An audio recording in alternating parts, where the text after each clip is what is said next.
नमस्कार दोस्तों, आपका स्वागत है ममता हिंदी कहानियां चैनल में। यहाँ पर आपको मिलेंगी दिलचस्प और रोचक कहानियां। अगर आपको हमारी कहानियां पसंद आए तो वीडियो को लाइक करें, चैनल को सब्सक्राइब करें और अपने सुझाव कमेंट में जरूर दें। आपके सहयोग से हमारा यह चैनल और भी लोगों तक पहुंच सकेगा। धन्यवाद। प्राचीन समय की बात है, जब मानिकपुर नामक गांव में बीरसिंह नामक एक राजा का राज्य था। इस राजा की पत्नी का नाम कोंडावती था और वह अपने पतिव्रता धर्म में अद्वितीय थी। उसका पति भी उससे अपार प्रेम करता था, किंतु इस रानी के हृदय में एक गहरा दुख समाया हुआ था, क्योंकि वह निसंतान थी। इस कारण वह भीतर से अत्यंत उदास रहती थी। भले ही उसके पास भौतिक सुख सुविधाओं की कोई कमी नहीं थी। राजा और रानी ने संतान प्राप्ति हेतु अनेकों पूजा अर्चना, यज्ञ और हवन करवाए, परंतु उनकी प्रार्थनाओं का कोई फल नहीं मिला। उन्होंने हर तीर्थ स्थान पर जाकर मन्नतें मांगी, गरीबों को दान दिया, कुएं खुदवाए, तालाब बनवाए और कन्याओं के विवाह करवाए, फिर भी उनकी गोद सूनी ही रही। इस निरंतर असफलता ने रानी कोंडावती के मन को गहरी निराशा से भर दिया और उसने सोचा, क्या लाभ इस जीवन का जब मैं मां बनने का सुख ही नहीं पा सकती। कभी कभी वह सोचती, एक बेजान पत्थर बन जाना शायद इस व्यर्थ जीवन से बेहतर होता। राजा बीरसिंह के राज्य के निकट एक विशाल पर्वत था, जहां भद्रदत्त नामक एक तपस्वी तपस्या में लीन थे। तपस्वी हमेशा ध्यान में मग्न रहते थे, मानो उन्हें संसार की कोई सुध नहीं थी। जब रानी कोंडावती को इस तपस्वी के बारे में ज्ञात हुआ तो उसने सोचा कि शायद यही वह व्यक्ति है जो उसके दुख को समझकर कोई उपाय बता सके। उसने अपने पति से इस बात का जिक्र किया और राजा ने उसकी बात मान ली। रानी ने अपने दास दासियों के साथ उस पर्वत की ओर प्रस्थान किया। नगर के लोग भी उत्सुकता से देखने लगे कि रानी कहाँ जा रही है। कुछ समय पश्चात रानी कोंडावती पर्वत पर पहुंच गई। उसने अपने साथ 4 दासियों को लिया और पर्वत की चोटी की ओर चल पड़ी। यह पहली बार था जब रानी ने पैदल यात्रा की थी और उसके पैरों में छाले पड़ गए।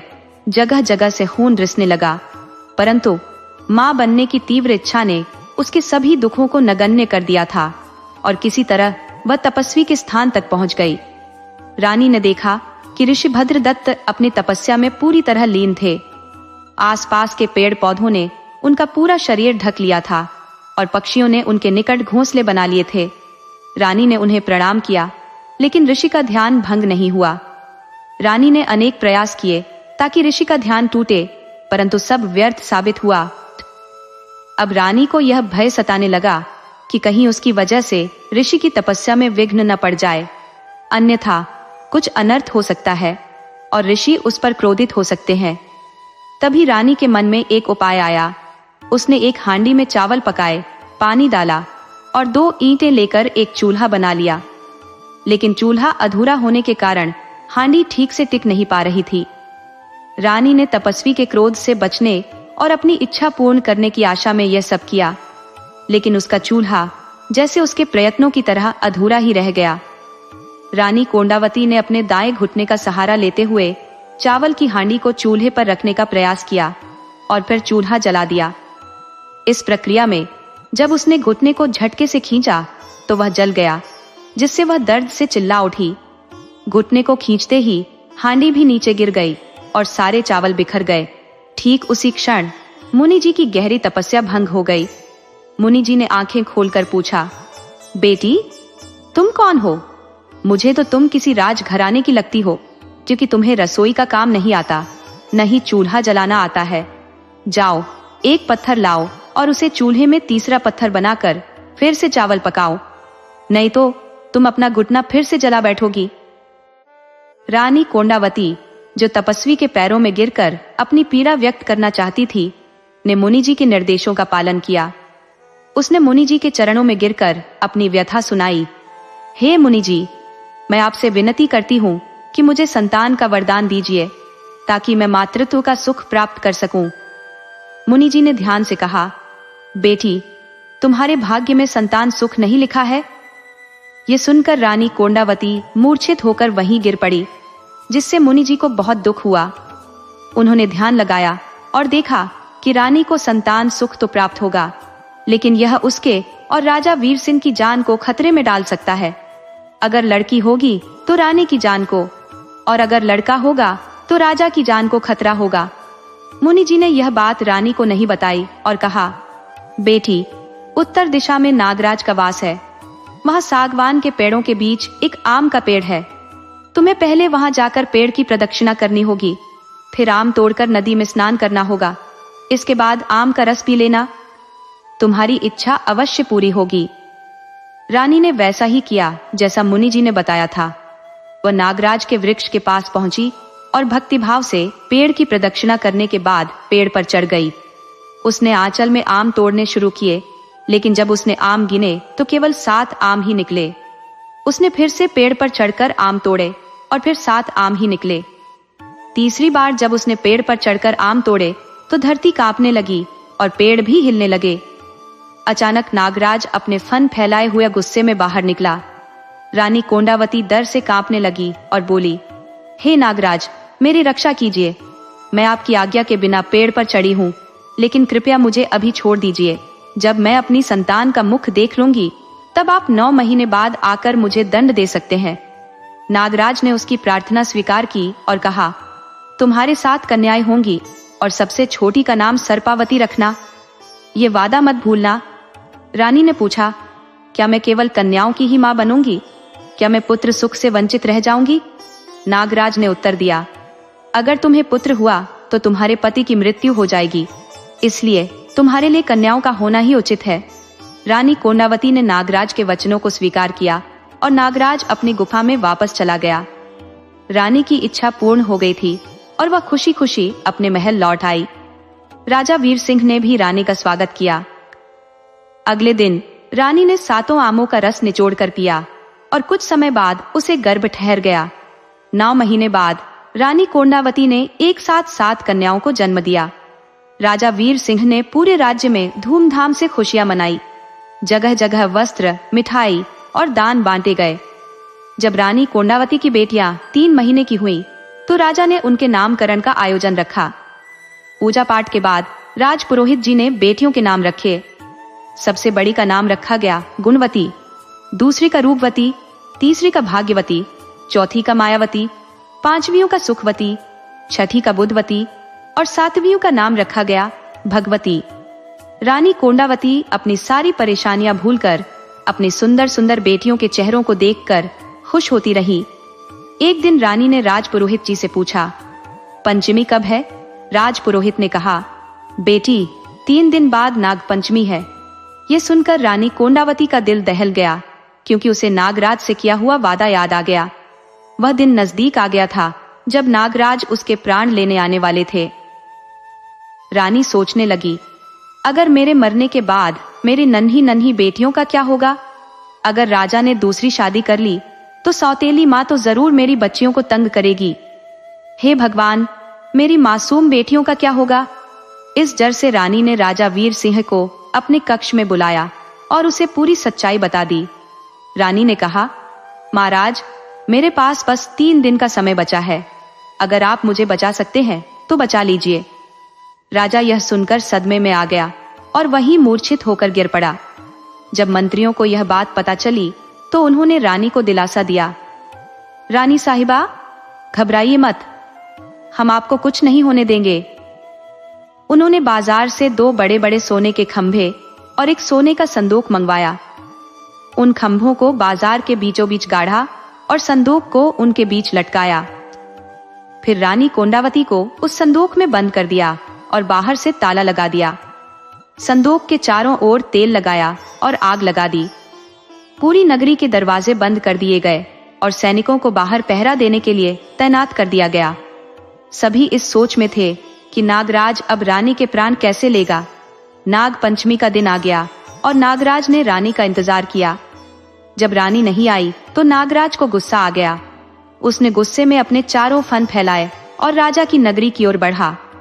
नगरी में इतनी तैयारियां देखकर नागराज का गुस्सा और बढ़ गया। उसने अपना सूक्ष्म रूप धारण किया और रानी के संदूक के पास जाकर बैठ गया। नागराज ने कहा, धोखेबाज, तुमने मुझे धोखा दिया और मुझे मारने का पूरा इंतजाम कर लिया। तभी संदूक के अंदर से रानी की आवाज आई, नागराज, इसमें मेरी कोई गलती नहीं है। मैं तो खुद अपना वादा निभाना चाहती थी, लेकिन जो हुआ वह मेरी इच्छा के खिलाफ हुआ। रानी ने हिम्मत जुटाकर कहा, मैं अपनी बेटियों की चिंता में बेहोश हो गई थी। जब होश आया तो मैं इस संदूक में बंद थी। सबने सोचा होगा कि नागराज इतनी दूर से कैसे आएंगे। रानी कोंडावती की आवाज सुनकर सबको लगा कि वह जिंदा है, लेकिन कुछ देर बाद आवाज बंद हो गई। जब संदूक खोला गया तो उसमें सिर्फ खून ही खून था।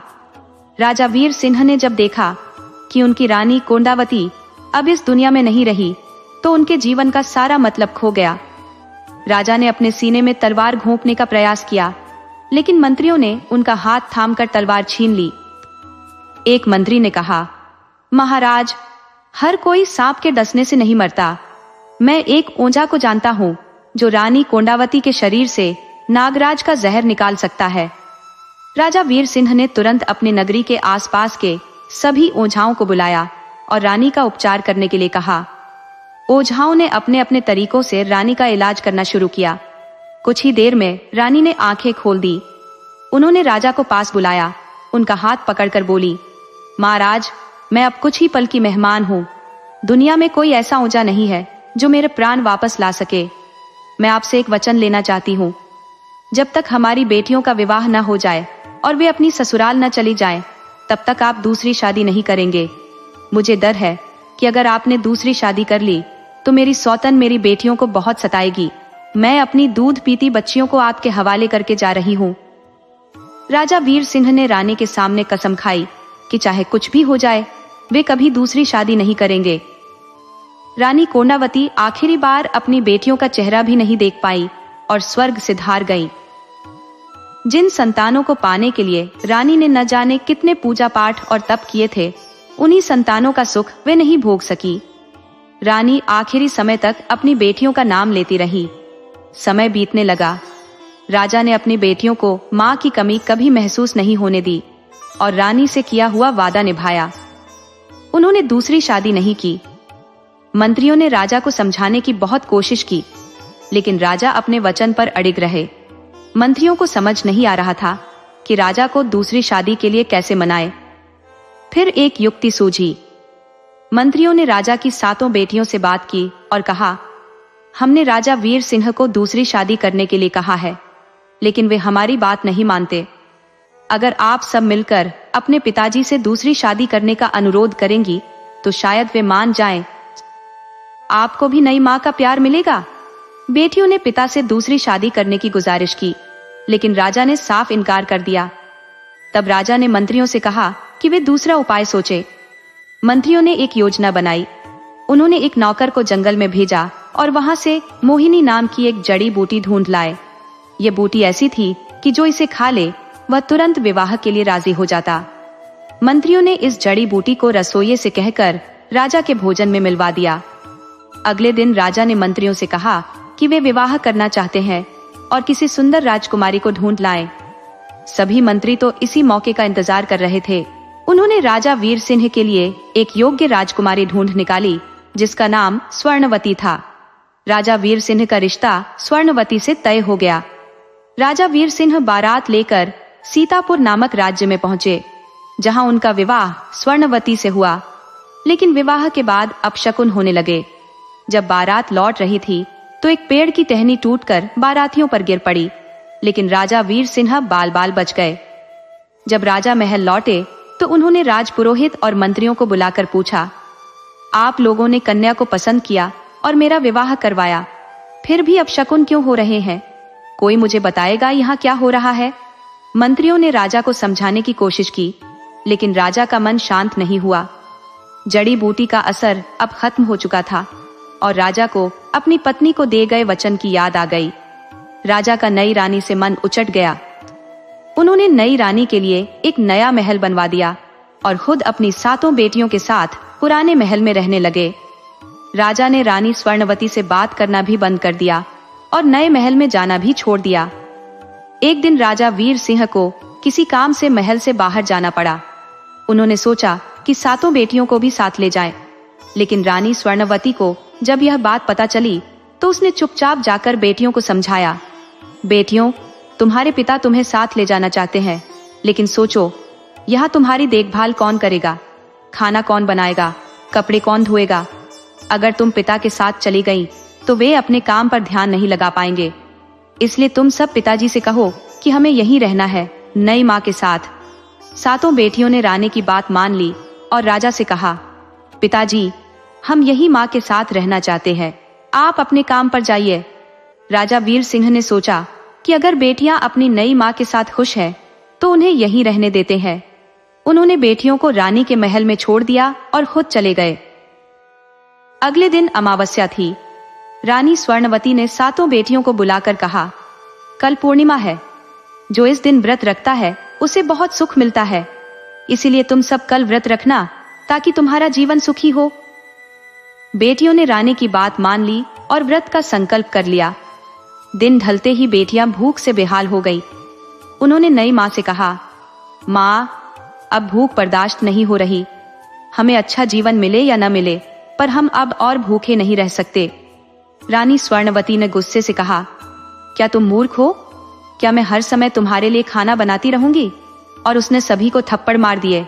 फिर बोली, व्रत करने वाले आराम नहीं करते, चलो सब कुएं से पानी भरकर लाओ। बच्चियों को अब पछतावा हो रहा था कि उन्होंने पिता के साथ जाने से मना क्यों किया, लेकिन अब वे क्या कर सकती थी। रानी ने उन्हें टूटे फूटे मटके देकर पानी भरने भेज दिया।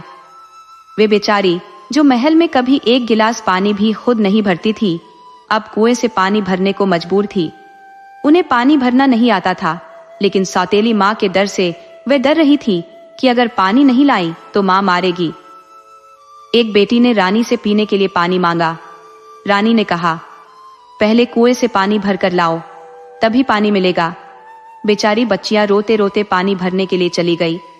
उन्हें अपनी जन्मदात्री माँ की याद आ रही थी। रानी कोंडावती ने जब अपनी बेटियों की हालत देखी तो केले के पेड़ उगा दिए। बच्चियों ने जब केले देखे तो वे बहुत खुश हो गई और पेट भरकर केले खाए। फिर पानी भरने लौट पड़ी, लेकिन मटके टूटे हुए थे, पानी टिक ही नहीं पाया। उनके कपड़े भीग गए।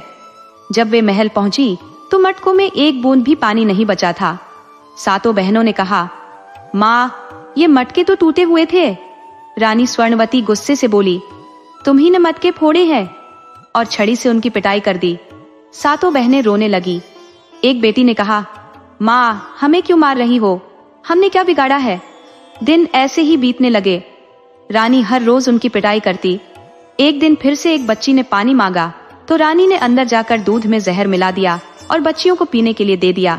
बच्चियों ने दूध पी लिया और जहर ने असर दिखाना शुरू कर दिया। वे बोली, माँ, हमें क्या हो रहा है? हमारा मुंह सूख रहा है और छाती में जलन हो रही है। रानी स्वर्णवती ने जब देखा कि जहर देने के बाद भी राजा वीर सिंह की बेटियां जीवित है, तो उसने अंदर ही अंदर गुस्से और हताशा में सोचा, मैंने तो इन्हें जहर दिया था, फिर ये कैसे बच गई? उसने लड़कियों से पूछा, तुम्हें भूख लगी है? लड़कियों ने कहा, हाँ माँ, हमें बहुत भूख लगी है। रानी ने उन्हें झूठ बोलते हुए कहा, अगर मैंने तुम्हें खाना दिया तो तुम्हें बूढ़े पति मिलेंगे। लड़कियों ने हताश होकर कहा, माँ, हमसे अब भूख बर्दाश्त नहीं हो रही। रानी ने मन ही मन कुछ सोचकर कहा, ठीक है, तुम सब नहा धो लो, फिर मैं तुम्हें खाना परोसूंगी। लड़कियों ने कहा, माँ, हमें अंधेरे में बहुत डर लगता है। रानी ने जवाब दिया, अंधेरा ही तो है, अंधेरा तुम्हें खा नहीं जाएगा। चलो, मैं तुम्हारे साथ चलती हूँ। रानी स्वर्णवती उन्हें एक टूटे फूटे और उजाड़ मंदिर में ले गई और बोली, यह पूजा करो, तुम्हें अच्छे वर मिलेंगे। जब लड़कियां मंदिर के अंदर चली गई तो रानी ने बाहर से ताला लगा दिया। बेचारी लड़कियां पूरे 9 दिन भूख प्यास से तड़पती रही। उधर जब रानी कोंडावती की आत्मा ने महसूस किया कि उसकी बेटियां संकट में है, तो उसने उनकी मदद करने का तरीका खोजा। रानी ने मंदिर के अंदर मधुमक्खियों के कई छत्ते बनवा दिए, जिनसे शहद टपक टपक कर लड़कियों के मुंह में जाने लगा। इससे उनकी भूख मिट गई और उनमें जान लौट आई।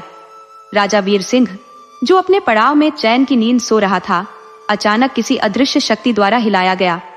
उसने सुना, उठो राजा, उठो, तुम्हारी बेटियां भूख से तड़प रही है और तुम यहाँ आराम से सो रहे हो। राजा तुरंत उठा और अपनी बेटियों की चिंता में मिठाई खिलाने आदि लेकर अपने नगर की ओर रवाना हुआ। जब वह महल के पास पहुंचा और देखा कि उसकी बेटियां स्वागत के लिए नहीं आई, तो उसे चिंता होने लगी। वह सीधा रानी स्वर्णवती के पास गया और पूछा, मेरी बेटियां कहाँ है? रानी ने झूठ बोलते हुए कहा, आपकी पहली पत्नी रानी कोंडावती उन्हें अपने साथ ले गई है।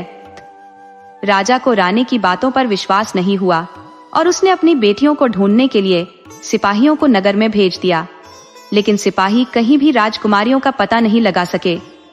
अब राजा खुद अपनी बेटियों की तलाश में निकल पड़ा और जंगल की ओर चला गया। जंगल के रास्ते पर उसे पैरों के निशान दिखाई दिए।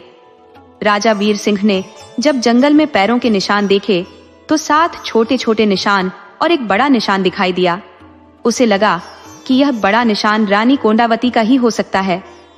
राजा को विश्वास हो गया कि रानी कोंडावती अपनी बेटियों को लेकर गई है। वह निशानों का पीछा करते हुए एक टूटे फूटे मंदिर तक पहुंचा। मंदिर के बाहर ताला लगा देखकर राजा को शक हुआ कि उसकी बेटियां यहीं बंद हो सकती हैं। राजा ने तुरंत ताला तोड़ने का आदेश दिया। जब राजा ने अंदर जाकर देखा तो उसकी 7 बेटियां अधमरी हालत में पड़ी हुई थी। राजा ने तुरंत अपनी बेटियों को महल में ले जाने का आदेश दिया। महल पहुंचकर उसने बेटियों से पूछा, तुम लोग यहाँ जंगल के इस मंदिर में कैसे पहुंची? बेटियों ने रोते हुए रानी सोनावती के सारे काले कारनामों की कहानी सुना दी। राजा वीर सिंह को गुस्सा आया और उसने रानी सोनावती से सभी रिश्ते नाते तोड़ लिए, लेकिन रानी ने गिड़गिड़ाते हुए माफी मांगी और वादा किया कि आगे से वह ऐसा कुछ नहीं करेगी। राजा ने उसे माफ कर दिया और रानी अपने महल में रहने लगी। समय बीतता गया, लेकिन रानी सोनावती के मन में बदले की आग अभी भी धधक रही थी। एक दिन जब राजा स्नान कर रहा था तो रानी ने एक दासी को जंगल से सम्मोहित करने वाली जड़ी बूटी लाने का आदेश दिया। उस जड़ी बूटी को राजा के खाने में मिला दिया गया।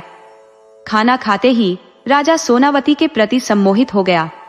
जब बेटियां सो रही थी, राजा सोनावती के प्यार में डूबा हुआ उसके महल के द्वार पर जा पहुंचा। रानी ने अंदर से कहा, महाराज, आप यहाँ क्यों आए हैं? आपको तो अपनी बेटियों से बहुत प्यार है, आप वापस लौट जाइए। राजा ने कहा, मैं तुम्हारे बिना नहीं रह सकता। रानी ने कठोर शब्दों में कहा, अगर तुम मुझसे मिलना चाहते हो तो पहले अपनी बेटियों को मार कर आओ, तभी मैं तुम्हें अपने महल में प्रवेश दूंगी। राजा ने कहा, कोई पिता अपनी बेटियों को क्यों मारेगा? रानी ने कहा, अगर मारना नहीं चाहते तो उन्हें जंगल में छोड़ दो। रानी के जादू में फंसे राजा ने अपनी बेटियों को आधी रात में उठाया और कहा, उठो बेटियों, मैं तुम्हें तुम्हारे ननिहाल छोड़ने ले जा रहा हूँ, हमें अभी चलना है। बेटियों ने आश्चर्य से पूछा, पिताजी, हमें तो पता ही नहीं था कि हमारा कोई ननिहाल भी है। राजा ने बहाना बनाते हुए कहा, बस कुछ मनमुटाव की वजह से हमारी बोलचाल बंद हो गई थी, लेकिन अब मैं चाहता हूँ कि तुम सब उनसे मिलो। लड़कियां उठकर तैयार हो गई। रानी सोनावती ने राजा के लिए एक पोटली में रोटियां बनवाई जिनमें जहर मिला हुआ था, और राजा की बेटियों के लिए भी दूसरी पोटली में रोटियां तैयार करवाई। रानी ने बड़ी चालाकी से राजा को दोनों पोटलियां दे दी और कहा, जिस पोटली में ज्यादा रोटियां है वो बेटियों को देना और दूसरी तुम खाना। राजा ने बिना कुछ सोचे समझे हामी भर दी। राजा अपनी बेटियों के साथ जंगल के रास्ते पर चल पड़ा। चलते चलते जब वे घने जंगल में पहुंचे तो सबसे छोटी बेटी सर्पावती ने एक कौवे को उड़ता हुआ देखा। उसने पोटली से एक रोटी का टुकड़ा तोड़कर कौवे की ओर फेंक दिया। कौवा जैसे ही रोटी का टुकड़ा खाता है, वह तड़प कर वहीं मर जाता है। सर्पावती को यह देखकर बहुत आश्चर्य हुआ। उसने तुरंत रोटी का एक टुकड़ा पास ही बैठे एक कुत्ते को दिया। सर्पावती ने जैसे ही रोटी का टुकड़ा कुत्ते को दिया, वह कुत्ता भी तड़प तड़प कर वहीं ढेर हो गया। सर्पावती घबरा गई और सोचने लगी, अगर हमने ये रोटियां खा ली होती तो हम भी अब तक मर गए होते। उसने तुरंत फैसला किया कि इन जहरीली रोटियों को फेंक देना चाहिए ताकि और किसी की जान ना जाए। उसने अपनी बहनों को बुलाकर एक गड्ढा खोदने को कहा और फिर सारी रोटियां उसमें दबा दी। राजा वीर सिंह को इस बारे में कुछ भी नहीं पता था और वह बेटियों के साथ जंगल के रास्ते पर चलता रहा। आधे रास्ते पर उसकी बेटियों को बहुत तेज भूख लगने लगी। एक बेटी ने राजा से कहा, पिताजी, मुझे आपकी पोटली में से एक रोटी दे दीजिए।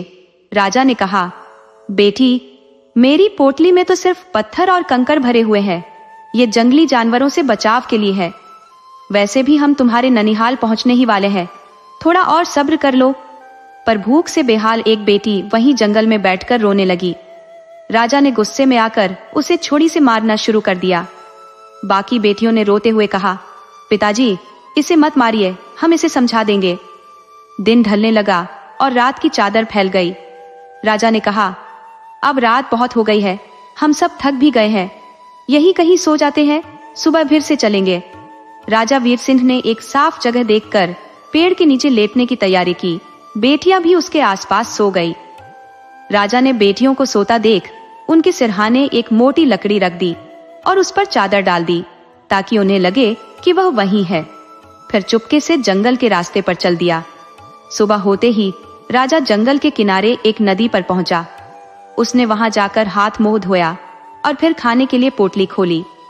पोटली खोलते ही उसने देखा कि रोटियां सच में कंकड़ और पत्थरों में बदल गई थी। उसे यकीन नहीं हो रहा था कि जो उसने कहा था वह सच में हो गया। वह खुद को अपनी बेटियों का गुनहगार मानने लगा, लेकिन जैसे ही उसने महल की चौखट पर कदम रखा, वह अपनी बेटियों को पूरी तरह भूल चुका था।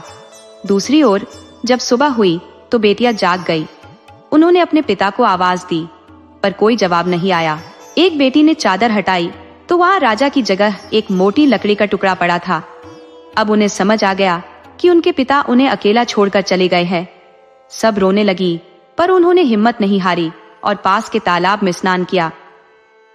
उन्हें बहुत भूख लगी थी, पर चारों ओर घना जंगल ही नजर आ रहा था। बेचारी मासूम बच्चियों को क्या पता था कि उनका ही पिता उन्हें धोखा दे जाएगा। उसी समय राजा भीम सिंह, जो शिकार खेलते हुए वहां से गुजर रहा था, उन बच्चियों पर नजर पड़ी। उसने सोचा कि ये किसी राजा की बेटियां लगती है। उनकी हालत देखकर उसने अंदाजा लगाया कि उन्होंने लंबे समय से कुछ खाया पिया नहीं है। राजा भीम सिंह ने तुरंत अपने सिपाहियों से खाने पीने का सामान मंगवाया और बच्चियों को भरपेट खाना खिलाया। जब राजा ने पूरी कहानी सुनी तो उसे पता चला कि ये तो उसकी अपनी भांजिया है। राजा भीम सिंह रानी कोंडावती का भाई था और राजा वीर सिंह से किसी मनमुटाव के कारण 10 साल से संबंध टूट गया था। राजा भीम सिंह ने अपनी बहन की बेटियों को अपने नगर ले जाकर अपने 7 बेटों से उनका विवाह करा दिया। सर्पावती का विवाह उसने अपने सबसे छोटे बेटे विक्रम से कर दिया। बुरे दिन राजा वीर सिंह पर काले बादल की तरह मंडराने लगे थे। उनके शत्रुओं ने अचानक उन पर धावा बोल दिया, जिससे राजा वीर सिंह ने अपना समस्त राज्य और संपत्ति गंवा दी। उनके राज्य पर शत्रुओं का कब्जा हो गया और राजा वीर सिंह को अपने नगर से मुंह छिपाकर भागना पड़ा। रानी स्वयं अवंती के साथ राजा ने कई राज्यों में सहायता की गुहार लगाई, लेकिन किसी ने भी उनकी मदद नहीं की। एक दिन राजा वीर सिंह ने रानी सोनावती से कहा, अब हमें कुछ समय तक कहीं छिप कर रहना होगा और हमें मेहनत मजदूरी करनी होगी ताकि हम अपने गुजर बसर कर सके। इसके बाद राजा और रानी दोनों जंगल में चले गए और वहां सूखी लकड़ियां इकट्ठा करने लगे। राजा ने रानी से कहा, तुम यहीं ठहरो, मैं लकड़ियां बेचकर आता हूँ। राजा लकड़ियां लेकर बाजार की ओर चल पड़ा और अपनी आवाज लगाई, लकड़ियां ले लो। जब राजा की आवाज उसकी बेटियों ने सुनी तो उन्होंने उसे पहचान लिया और अपने पिता को अंदर बुलाकर सारा हाल पूछा। राजा ने पूरी बात बता दी। बेटियों को अपने पिता पर दया आ गई और उन्होंने राजा को अच्छे से खाना खिलाया। उधर रानी सोनावती राजा का इंतजार कर रही थी, लेकिन राजा वीर सिंह लौट कर नहीं आए। रानी ने सोचा, जब किसी के पास 2 पैसे आ जाते हैं तो वह सब कुछ भूल जाता है। ये सोचकर रानी आगे बढ़ने लगी। तभी सामने एक बड़ा पहाड़ खड़ा दिखा। राजा वीर सिंह की तबीयत भी गिरने लगी थी और वे 24 घंटे बिस्तर पर लेटे रहते थे। बेटियों ने बहुत उपचार किया, लेकिन उनकी सेहत में कोई सुधार नहीं हुआ। कुछ ही दिनों में राजा वीर सिंह की हालत और बिगड़ गई और अंततः उन्होंने दुनिया को अलविदा कह दिया। बेटियों ने बहुत धूमधाम से उनके अंतिम संस्कार का आयोजन किया। इस घटना के बाद धीरे धीरे 3 साल बीत गए। राजा वीर सिंह की बेटियां अब सुखमय जीवन जी रही थी। अभी तक सरस्वती की बड़ी बहनों को संतान सुख नहीं मिला था, लेकिन सरस्वती गर्भवती हो गई। ये सुनकर सब बहुत खुश हुए। सभी ने मिलकर खुशी मनाई और गरीबों को दान दिया। इसी बीच राजा भीम सिंह के बड़े बेटे को किसी काम से धर्मपुर जाना पड़ा। सभी भाई जाने के लिए अपने अपने हथियारों के साथ तैयार हो गए। जब वे जाने लगे तो उन्होंने महल के दरबान सुखीराम से कहा, हमारे जाने के बाद अगर कोई भिखारी या फकीर आए तो उसे बाहर से ही भीख दे देना। अगर कोई परदेशी या अनजान व्यक्ति आए तो उसे भी बाहर से ही भेज देना। किसी को अंदर मत आने देना। अगर कोई गलती से भी अंदर आ गया तो समझ लेना कि तुम्हारी खैर नहीं है। राजकुमार विक्रम ने सरस्वती को बुलाकर कहा, रानी, हमने बाहर 7 लकीरें खींच दी है। जब तक हम वापस नहीं आते तुम महल से बाहर कदम नहीं रखोगी। इसके बाद 7 भाई धर्मपुर के लिए रवाना हो गए। रामनगर से 11 कोस दूर एक टीला था जहां एक जादूगर रहता था। उसके पास एक बड़ा किला था जिसमें 7 चांदी और 14 सोने की मीनारें थी। उस किले के बीच में एक 4 मीनार की मस्जिद बनी हुई थी। जादूगर उस मस्जिद में अपनी किताबें उलटता पलटता रहता था। वह तंत्र मंत्र में निपुण था, इसलिए उसके पास भूत प्रेत की आत्माएं मौजूद रहती थी। जब चाहे वह उन्हें बुला सकता था। वह जादूगर हमेशा फकीर के वेश में रहता था, इसलिए लोग उसे भूतिया फकीर कहते थे। आज भी जब उसने चुटकी बजाई तो बल्ली नाम का प्रेत मशाल जला दिया और एक नई भूत ने उसकी दाढ़ी बनाई। खली नाम के भूत ने खाना पकाया और एक अन्य भूत दूध ले आया। जमरूत ने पानी भर दिया और एक और भूत फकीर के हाथ पांव दबाने लगा। एक बूढ़ा भूत आकर उसे कहानी सुनाने लगा। इतने में एक परिंदा उड़ता हुआ फकीर के सामने वाले पेड़ पर आकर बैठ गया। फकीर ने अपनी बूढ़ी साथी फुल्ली बाई को बुलाया और कहा, देख फुल्ली बाई, ये पंछियों का जोड़ा कितना प्यारा लगता है। बता, कौन है जो मेरे पास आकर मेरे शौक पूरे करेगा। अब फुल्ली बाई बुजुर्ग हो चुकी थी और फकीर के दिल में ये ख्याल आ रहा था कि कहीं से एक सुंदर सी औरत मिले। इसके लिए उसने एक काली बिल्ली को मारकर उसकी आंखों में अंजन लगाया और चारों ओर नजर दौड़ाई, लेकिन कोई सुंदर औरत उसे नजर नहीं आई। फिर उसकी नजर भीमसिंह के महल में रानी सरवती पर पड़ी। फकीर ने तुरंत तय किया कि वह उस औरत को चुरा कर ले आएगा। रानी सरवती बहुत ही खूबसूरत थी और फकीर ने पक्का इरादा कर लिया कि उसे हर हाल में रानी सरवती को अपने पास लाना है। फुल्ली बाई के साथ फकीर अपने महल में चला गया। फुल्ली बाई ने फकीर के सामने गेहूं की रोटियां और मूंग की दाल रख दी। पहले तो फकीर ने 3 मटके मदिरा के खाली किए, फिर सारे का सारा खाना चट कर गया। खाना खाने के बाद उसने 2 किलो अफीम भी खा ली, लेकिन उसे नशा नहीं हुआ। फिर उसने अपनी बड़ी सी चिलम में 2 मन गांजा भरकर पिया और तब जाकर उसे नशा हुआ। नशे में डूबते ही उसे रानी सरवती का चेहरा याद आ गया। अब उसके दिल में सरवती को चुराने का इरादा और मजबूत हो गया। फकीर ने अपने जादू से कपड़े बदलकर पहले साधु का भेष बनाया, फिर बनिए का, लेकिन कोई भेष उसे ठीक नहीं लगा। आखिर में उसने एक संत का भेष धर लिया, हाथ में चांदी का कमंडल और सोने का चिमटा पकड़ लिया और चल पड़ा रानी सरवती के महल की ओर। जादू के बल से पलक झपकते ही वह सरवती के महल के सामने खड़ा हो गया, लेकिन वहां के पहरेदार सुखीराम ने उसे अंदर नहीं जाने दिया। सुखीराम ने कहा, अगर भिक्षा चाहिए तो मैं दे सकता हूँ, पर अंदर नहीं जाने दूंगा। फकीर ने बहुत कोशिश की, लेकिन सुखीराम तस से मस नहीं हुआ। तब फकीर ने कहा, अरे मूर्ख, क्या तू नहीं जानता कि मैंने ही सरवती को पुत्र दिया, इसीलिए वह गर्भवती है। ये सुनकर सुखीराम बहुत खुश हो गया और फकीर के पैरों में गिरकर माफी मांगने लगा। उसने कहा, मुझे माफ कर दो साधु जी, और कृपा करके मुझे भी संतान का सुख दे दो। फकीर ने अपने झोले से भभूत निकालकर सुखीराम को दी और कहा, ये ले जा, अपनी पत्नी को खिला देना और थोड़ा घर में छिड़क देना। सुखीराम ने वैसा ही किया और उसके घर में बच्चे ही बच्चे हो गए, लेकिन जल्द ही वे सब राक्षसों जैसे लगने लगे। जब खाने की मांग से परेशान हो गया तो सुखीराम फिर फकीर के पास आया और बोला, मुझे ऐसी संतान नहीं चाहिए। फकीर ने उसे फिर से भभूत दी और कहा, अब इसे छिड़क देना, अब जितने बच्चे चाहिए उतने ही होंगे। सुखीराम ने वैसा ही किया और उसके घर में केवल 7 बच्चे रह गए। सुखीराम और उसकी पत्नी ने राहत की सांस ली। फिर फकीर ने देखा कि सरवती की बहनें पानी भरने जा रही हैं, लेकिन सरवती उनके साथ नहीं थी। फकीर ने अपनी जादूगरी से उनके मटकों में अशर्फियां भर दी, लेकिन जब वे महल में पहुंची तो देखा कि मटकों में सोने की गिन्नियां नहीं बल्कि कोयला था। फकीर ने बाहर आकर ऊंची आवाज में कहा, अलक निरंजन, तुम दूधो नहाओ, पूतो फलो, सबके कष्ट दूर हो जाएंगे, और शंख बजा दिया। जैसे जैसे फकीर सरस्वती की बहनों के महल में घूमता हुआ सरस्वती के कक्ष के पास पहुंचा, उसकी आवाज सुनकर सरस्वती की एक दासी भिक्षा देने आई, पर फकीर ने उसे मना करते हुए कहा, मैं दासियों से भिक्षा नहीं लेता, अपनी रानी से कहो कि खुद आकर भिक्षा दे। दासी ने जवाब दिया, रानी अभी बाहर नहीं आ सकती है। इस पर फकीर ने कहा, अरे मैंने ही तो रानी को पुत्र दिया है, उसे वापस लाने में मुझे समय नहीं लगेगा। जब दासी ने यह बात रानी सरस्वती को बताई तो रानी को लगा कि इन साधुओं और फकीरों से सावधान रहना चाहिए, कहीं ऐसा ना हो कि ये सचमुच मेरे बच्चे को नुकसान पहुंचा दे। इसलिए रानी सरस्वती खुद अपने हाथों से भिक्षा देने के लिए फकीर के पास आई। जैसे ही रानी ने भिक्षा दी, उसका पुत्र रोने लगा। रानी ने अपनी अंगूठी उतारकर अपने पुत्र की उंगली में पहना दी और फकीर के पास भिक्षा देने चली गई, लेकिन फकीर ने भिक्षा लेने से इनकार कर दिया। सरस्वती ने कारण पूछा तो फकीर ने कहा, जब तक तुम अपने पति की खींची हुई लकीर को पार करके मुझे भिक्षा नहीं देती, मैं भिक्षा नहीं ले सकता।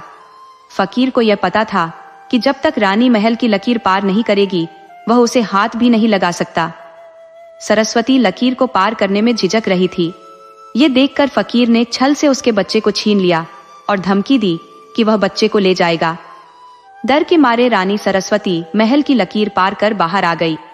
जैसे ही रानी बाहर आई, फकीर ने उसे जादू से एक कुतिया में बदल दिया और उसके गले में जंजीर डालकर ले जाने लगा। सुखीराम ने देखा कि जब फकीर आया था तो वह अकेला था, लेकिन अब वह कुतिया लेकर जा रहा है। उसने पूछा, फकीर तुम तो अकेले आए थे, ये कुतिया कहां से आई? फकीर ने जवाब दिया, तुम्हें शायद याद नहीं, मेरी पुतिया हमेशा मेरे साथ रहती है। लेकिन सुखीराम को फकीर की बात पर विश्वास नहीं हुआ। फकीर ने तुरंत अपनी झोली से भभूत निकालकर सुखीराम पर फेंक दी और जादू से उसे पागल बना दिया।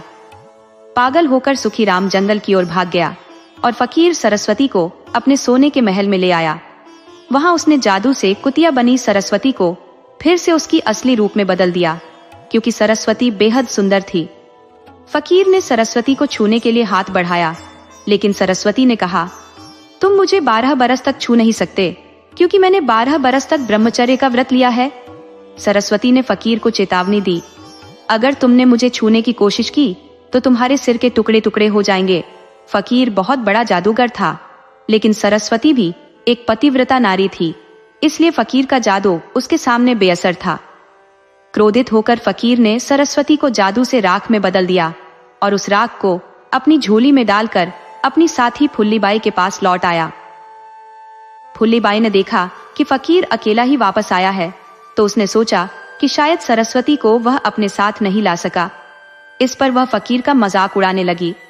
फकीर ने अपनी जादू की छड़ी से राख को छुआ और देखते ही देखते वह राख फिर से सरस्वती में बदल गई। ये देखकर फुल्लीबाई हैरान रह गई और बोली, अरे बिटिया रानी, तुम इस फकीर के जाल में कैसे फंस गई? ये तो बड़ा निर्दयी आदमी है। फुल्लीबाई को सरस्वती की चिंता होने लगी, लेकिन बेचारी सरस्वती क्या करती? वह चुपचाप फुल्लीबाई की ओर देखती रही और फकीर ने उसे सोने की जेल में बंद कर दिया। सरस्वती को अपने दूध मुंहे बच्चे की याद बहुत सता रही थी। वह सोच रही थी कि अपने पति को कैसे संदेश भेजे कि वह उसे इस फकीर की कैद से छुड़ा ले। जैसे जैसे समय बीतता गया, पूरे नगर में यह खबर जंगल की आग की तरह फैल गई कि जादूगर फकीर बाबा ने अपने जादू से रानी सरस्वती का अपहरण कर लिया है। सरस्वती की सभी बहनें दुख में डूब गई और जोर जोर से रोने लगी। वे कहने लगी, ओह बेटा, तू कितना दुर्भाग्यशाली है। तेरे जन्म से पहले ही तेरे पिता युद्ध पर चले गए और अब तेरी माँ को भी फकीर हर कर ले गया। दूसरी ओर राजा भीम सिंह के नगर के सभी युवाओं को इस घटना ने शर्म से झुका दिया था। वे सोचने लगे कि उनके होते हुए भी फकीर रानी सरस्वती को हर ले गया। इस अपमान को सहन करना उनके लिए मुश्किल था। फिर नगर के सभी वीरों ने एक सभा बुलाई और फैसला किया कि आसपास के सभी नगरों के राजाओं को इस घटना की जानकारी दी जाए। लेकिन यह कार्य सरल नहीं था, क्योंकि सभी नगरों तक संदेश पहुंचाने में कई दिन लग सकते थे। इसलिए भीमसेन के नगर के अन्य राजाओं ने संदेश भेजने के लिए बाजों का उपयोग करने का निर्णय लिया। युवाओं ने सरस्वती की बहनों के पतियों को पत्र लिखकर भेजे, जिनमें यह लिखा गया कि रानी सरस्वती को एक फकीर हर कर ले गया है और उनका नन्हा सा पुत्र दासी की देखरेख में है, लेकिन जल्द से जल्द रानी सरस्वती को बचाना आवश्यक है। युवाओं ने पत्रों को बाजों के गले में बांधकर उन्हें उड़ाया। बाज जहां जहां भेजे गए वहां जाकर बैठ गए, और जैसे ही सातों भाइयों ने पत्र पढ़े, उनका गुस्सा सातवें आसमान पर था। उन्होंने अपनी तलवारें खींच ली और अपनी विशाल सेना के साथ चल पड़े। ये ठीक वैसा ही था जैसे श्री राम ने रावण को मारकर सीता को बचाया था। भीमसेन के बेटों ने अपने सैनिकों के साथ तुरंत कूच किया और 4 दिन बाद वे उस पहाड़ी पर पहुंचे जहां फकीर बाबा का सोने का महल था। सेना ने महल को चारों ओर से घेर लिया और तोपों की बौछार शुरू कर दी, लेकिन सोने की दीवारों पर कोई असर नहीं हुआ। फकीर बाबा के महल की दीवारें अडिग रही। ये सब फकीर बाबा के जादू का कमाल था। राजा भीमसेन के बेटों को संदेह हुआ कि शायद महल में कोई नहीं है। उन्होंने अपने सैनिकों को महल के अंदर जाकर जांच करने का आदेश दिया। जब सैनिक महल की छत पर पहुंचे तो उन्हें कोई व्यक्ति नजर नहीं आया, लेकिन तभी एक पेड़ के नीचे फकीर बाबा ठाठ से सोता हुआ दिखा। उसके साथ फकीर की रखैल फुल्लीबाई भी थी। जब सैनिकों ने फकीर के महल की छत पर चढ़ाई की तो फुल्लीबाई ने फकीर को जगाने की कोशिश की, लेकिन वह गहरी नींद में था। फुल्लीबाई ने एक गर्म सरिया लेकर फकीर के शरीर पर दाग दिया, लेकिन फिर भी वह नहीं जागा। अंततः फुल्लीबाई जोर से चिल्लाई, तब जाकर फकीर ने अपनी आंखें खोली। फकीर ने जब देखा कि शत्रु उसके महल तक पहुंच चुके हैं, तो उसने जल्दी से सरस्वती को उठाया और महल के पास बनी मस्जिद की छत पर चढ़ गया। सरस्वती अपने पति और देवरों को देखकर रोने लगी। फकीर ने यह देखकर कहा, तू क्यों रो रही है? अब देख मेरा कमाल क्या है। फकीर ने अपनी जादू की छड़ी पर मंत्र पढ़कर उसे शत्रुओं की ओर फेंक दिया। छड़ी ने 300 से 400 लोगों को मार गिराया और तुरंत फकीर के पास वापस लौट आई। फिर फकीर ने कहा, अब हम यहां से चलते हैं। उसने एक मोटा डंडा उठाया और या अल्लाह कहते हुए अपने शत्रुओं पर टूट पड़ा। शत्रुओं ने कितनी ही बार फकीर को मारकर जलाया, उसकी राख को पानी में बहा दिया, लेकिन वह फिर से जिंदा हो जाता। अंत में फकीर ने अपने झोले से राख निकालकर राजा भीमसेन के बेटों पर छिड़क दी, जिससे उनकी सेना कुछ काले पत्थरों और कुछ हाथियों में बदल गई। कई सफेद पत्थरों के घोड़े बन गए। फकीर बाबा की ताकत के आगे सब हार गए और वह अपनी विजय की गर्व से सरस्वती को लेकर चला गया। जो बचे हुए सिपाही थे वे भी कुछ ही क्षणों में लाल रंग के पत्थरों में तब्दील हो गए थे। राजा भीमसेन के 7 बेटों ने जो तंबू लगाए थे वे सभी कांटेदार झाड़ियों में बदल गए, और जो तोहफों में गोला बारूद भरा था वह सारा मिट्टी में बदल गया। कुछ ही पलों में सब कुछ ठहर सा गया, जैसे सन्नाटा पसर गया हो। इसके बाद फकीर बाबा लौटकर सरस्वती के पास आया और बोला, देखा सरस्वती, मैंने कितनी बहादुरी से सभी को खत्म कर दिया। जब फकीर ने सरस्वती का हाथ पकड़ने की कोशिश की तो सरस्वती ने उसे चेतावनी दी, खबरदार फकीर बाबा, अगर तुमने मुझे छूने की जुर्रत की तो तेरे सिर के टुकड़े टुकड़े कर दूंगी। उधर जब यह खबर राजा भीमसेन के नगर में पहुंची कि उनकी 20,000 की सेना पूरी की पूरी पत्थर बन गई है और एक भी सैनिक जीवित नहीं बचा, तो पूरा नगर उदासी में डूब गया। भीमसेन की सारी बहुएं गश खाकर गिर पड़ी। उन्होंने जहर खाकर अपने प्राण त्यागने का मन बना लिया, लेकिन रानी सरस्वती के बच्चे का ख्याल आया तो वे रुक गईं। उन्होंने सोचा, अगर हम मर जाएंगे तो इस बच्चे का क्या होगा। इसलिए उन्होंने प्राण त्यागने का इरादा छोड़ दिया और बच्चे के पालन पोषण का जिम्मा लिया। रानी सरस्वती के बेटे का नाम गोपीचंद्र रखा गया। गोपीचंद्र धीरे धीरे 5 साल का हो गया और उसे शिक्षा दी जाने लगी। उसने जल्द ही 12 खड़ी सीख ली और फिर सभी ग्रंथों का अध्ययन कर लिया। इसके बाद उसने अस्त्र शस्त्र की विद्या सीखना शुरू किया, जिसके लिए कुशल गुरुओं को नियुक्त किया गया। कुछ ही समय में गोपीचंद्र कुश्ती, तीरंदाजी और तलवारबाजी में निपुण हो गया। नगर वासियों को गोपीचंद्र से बड़ी उम्मीदें थी। नगर के बड़े बुजुर्ग कहते, ये बच्चा एक दिन अपने बाप दादा का नाम रोशन करेगा। एक दिन गोपीचंद्र खेल रहे थे कि नगर के पुजारी जी की बहू पानी भरकर लौट रही थी। गोपीचंद्र को शरारत सूझी और उसने तीर चलाकर बहू के मटके को तोड़ दिया। तीर मटके को तोड़ते हुए बहू के पैर में जा लगा, जिससे खून बहने लगा। गुस्से में आकर बहू बोली, अरे कलमुहे, तेरी माँ फकीर बाबा की कैद में बैठी रो रही होगी और तुझे गांव की बहू बेटियों को तंग करने में मजा आता है। अगर इतनी वीरता है तो जाकर उस फकीर से लड़। गोपीचंद्र ने बहू की बात सुनी और हैरान रह गया। ये सब उसके लिए नई बात थी। उसने पुजारी की बहू से पूरी सच्चाई जानने की जिद की। पुजारी की बहू ने सब कुछ बता दिया कि कैसे फकीर बाबा ने उसकी माँ को हर लिया, कैसे उसके पिता और पूरी सेना को पत्थर में बदल दिया। गोपीचंद्र ने माफी मांगी और कहा, मुझसे अनजाने में बड़ी गलती हो गई, मुझे माफ कर दो। मुझे इन बातों का बिल्कुल भी पता नहीं था।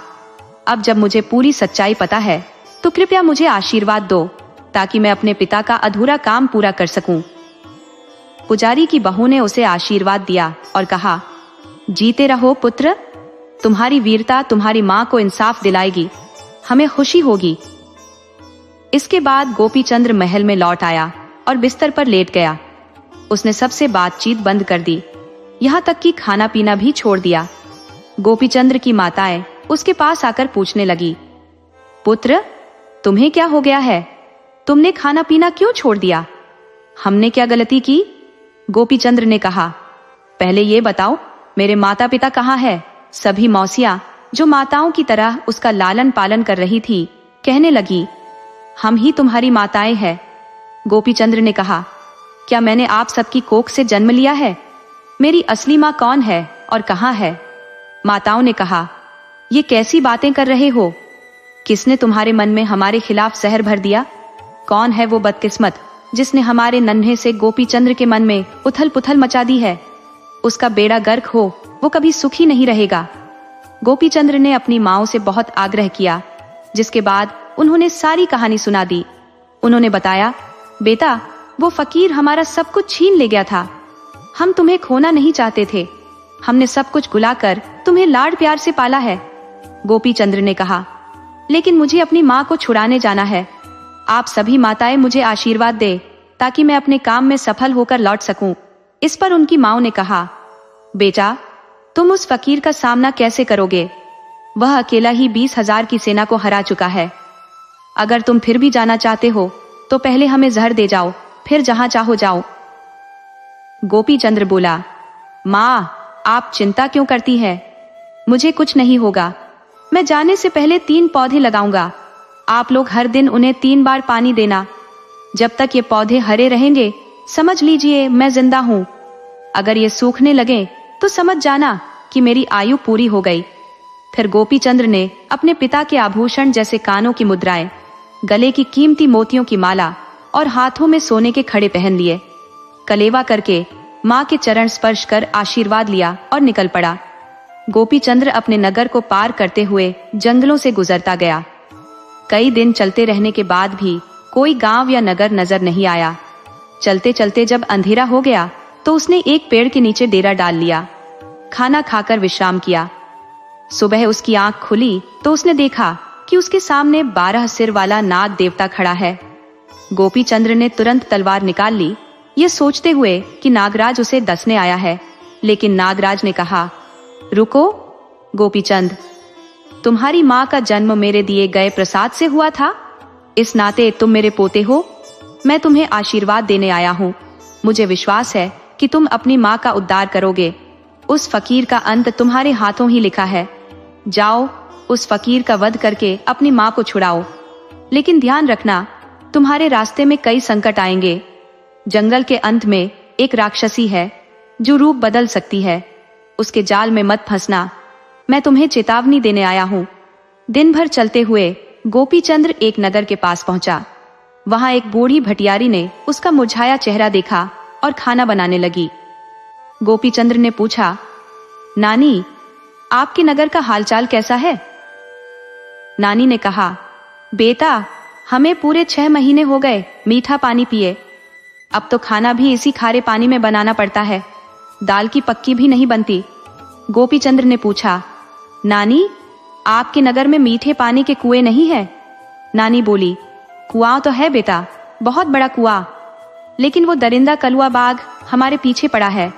गोपीचंद्र ने पूछा, ये बाघ कहाँ से आया?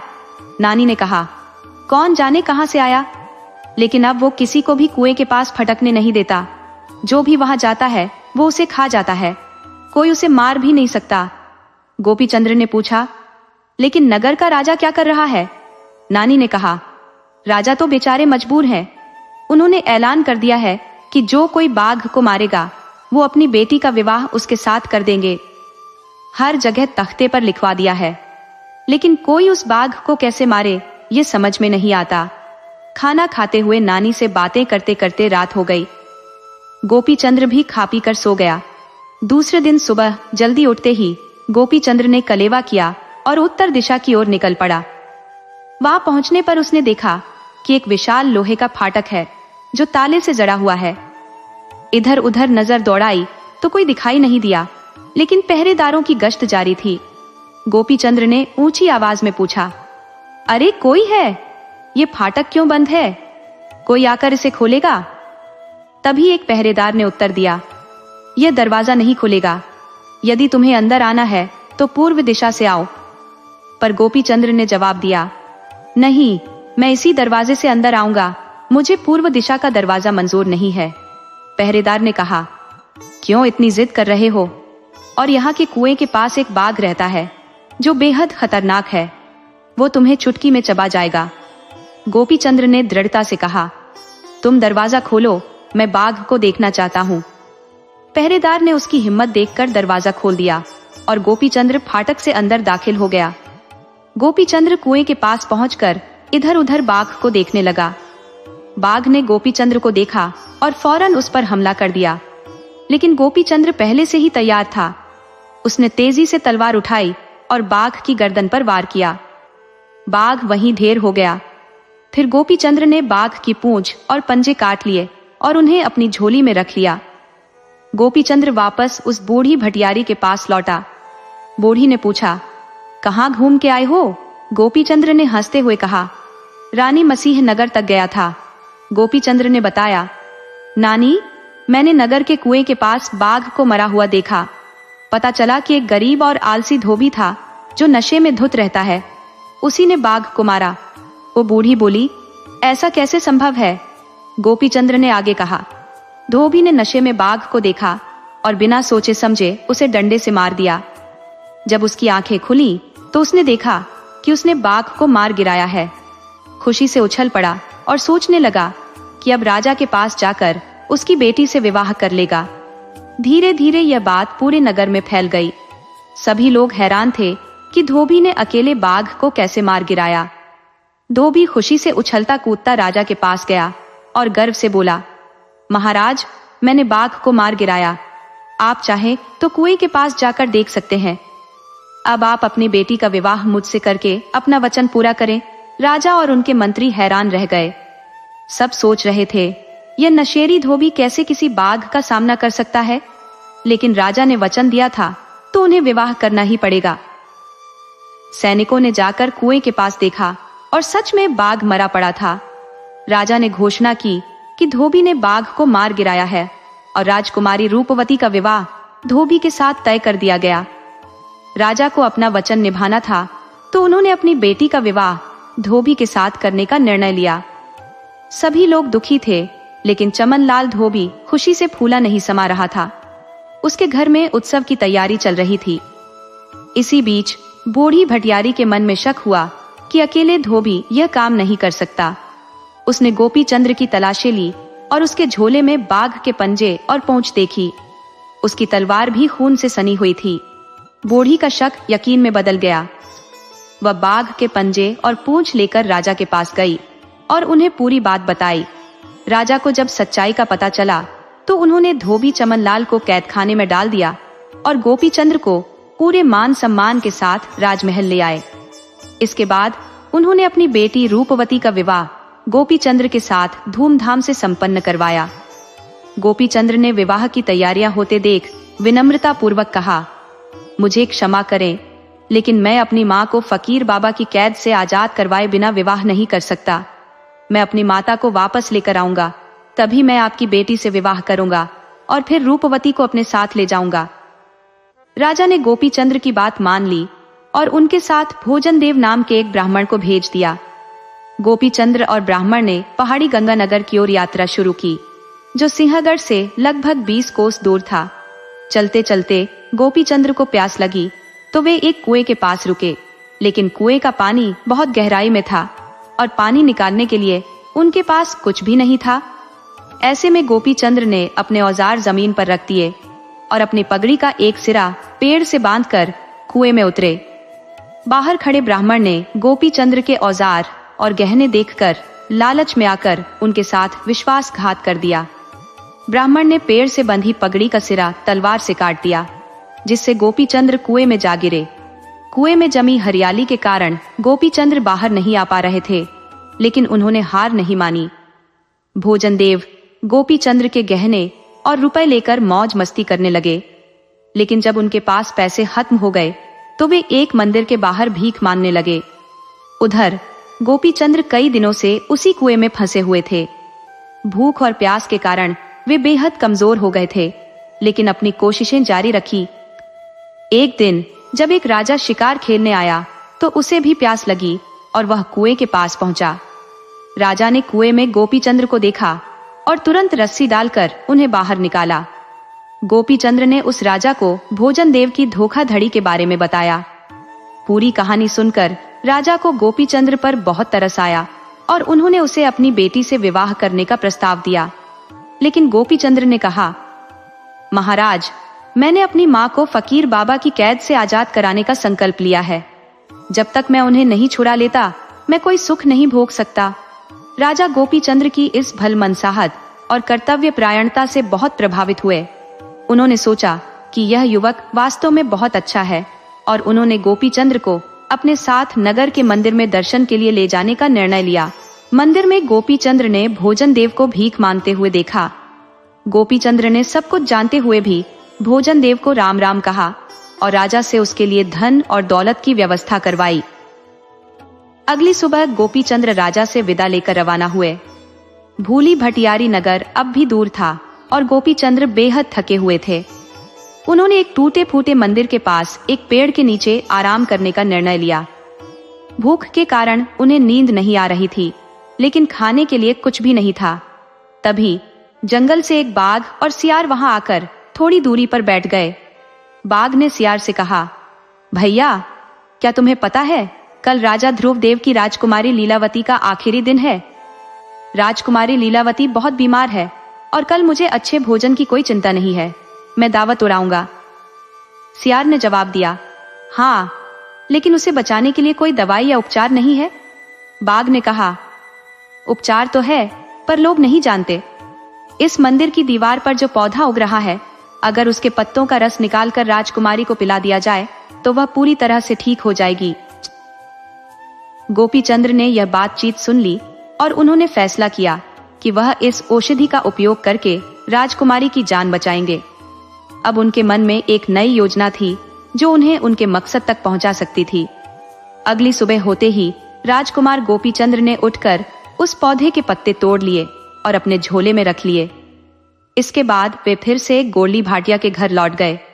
वहां जाकर गोपीचंद्र ने कहा, नानी, जल्दी से मुझे कुछ बनाकर खिला दो, मैं तुम्हें एक अशर्फी दूंगा। इस पर भाटिया ने कहा, हाय राम, तुमको नहीं पता कि हमारे नगर के राजा ध्रुवदेव की बेटी इस वक्त अपनी बीमारी की वजह से जिंदगी और मौत के बीच लटकी हुई है। माफ करना बेटा, आज मैं तुम्हें कुछ खाने को नहीं दे सकती। तुम किसी और के घर जाकर खाना खा लो। राजकुमार गोपीचंद्र ने जवाब दिया, नानी, खाने के बाद मैं भी आपके साथ राजमहल चलूंगा और राजकुमारी लीलावती का इलाज करूंगा। बूढ़ी भाटिया बोली, बेटा, इतने बड़े बड़े हकीमों और वैद्यों ने इलाज करके देख लिया, लेकिन सब बेअसर रहे। राजकुमारी की तबीयत में कोई सुधार नहीं हुआ। खैर, रात की बची हुई रोटी है, अगर चाहो तो परोस देती हूँ। भोजन करने के पश्चात गोपीचंद्र ने कहा, नानी, मैं आपके साथ राजमहल चलूंगा। बूढ़ी भाटिया मान गई और गोपीचंद्र उनके साथ राजमहल पहुंचे। वहां उन्होंने देखा कि राजकुमारी लीलावती को जमीन पर लेटा रखा गया था, क्योंकि उसकी नब्ज तक नहीं मिल रही थी। राजकुमार गोपीचंद्र ने राजा से विनती की, एक बार मुझे राजकुमारी को देखने दीजिए। राजा ने निराश आंखों से गोपीचंद्र की ओर देखा, पर अपनी बेटी की खातिर चुप रहे। गोपीचंद्र राजा की मनोदशा समझ गए और उन्होंने राजकुमारी का घाव देखा। इसके बाद उन्होंने सीखे गए मंत्र अनुसार पत्तों का रस निकालकर राजकुमारी के घाव पर लगाया। इस औषधि के चमत्कार से राजकुमारी की नब्ज चलने लगी। गोपीचंद्र ने कहा, अब कोई खतरा नहीं है। दूसरे दिन भी उन्होंने उसी तरह पत्तों का रस निकालकर घाव पर लगाया। तीसरे दिन जब पट्टी खोली गई तो घाव पूरी तरह से भर चुका था।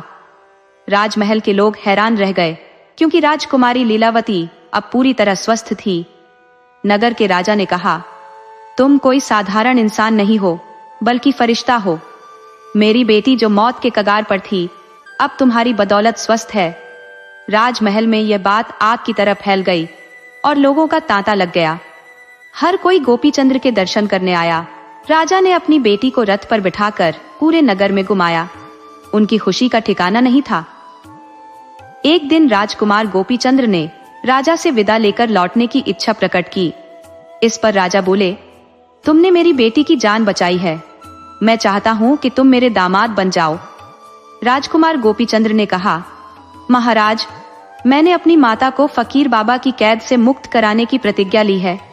जब तक मैं उन्हें छुड़ाकर नहीं लाता, तब तक मैं किसी से भी विवाह नहीं कर सकता। राजकुमार गोपीचंद्र वहां से रवाना होकर दूसरे नगर जमनापुर पहुंचे। वहां उन्होंने भोजन किया और विश्राम किया। इसके बाद वे फकीर बाबा के महल की ओर चल पड़े। उन्हें सोने का महल दिखने लगा। गोपीचंद्र ने सोचा, क्या मेरी माता फकीर बाबा की बनाई मस्जिद में कैद है?